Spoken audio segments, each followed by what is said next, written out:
Hi అండి. అందరికీ ముందుగా వైకుంఠ ఏకాదశి శుభాకాంక్షలండి. నేనైతే బ్లౌజ్ బ్యాక్ పార్ట్ స్టిచ్చింగ్ ఎలా వేయాలో చూపిస్తున్నాను. ముందుగా అలా మార్కింగ్ పెట్టుకొని ఒక స్టిచ్ అయితే వేసి పెట్టుకోవాలి చూడండి.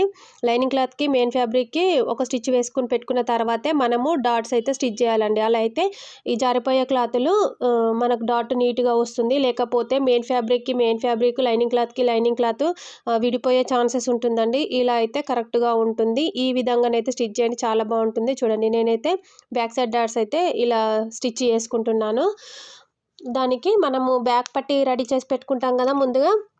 మెయిన్ ఫ్యాబ్రిక్ రైట్ సైడ్ పెట్టి లైనింగ్ క్లాత్ రాంగ్ సైడ్ పెట్టి అయితే ఒక స్టిచ్ వేసుకోవాలి. తర్వాత దానికి ఇది రైట్ సైడ్ తిప్పేసి ఒక టాప్ స్టిచ్ అయితే వేయాలండి. దానిపైనుండి టాప్ స్టిచ్ వేసుకుంటే మనకు ఫినిషింగ్ నీట్‌గా ఉంటుంది.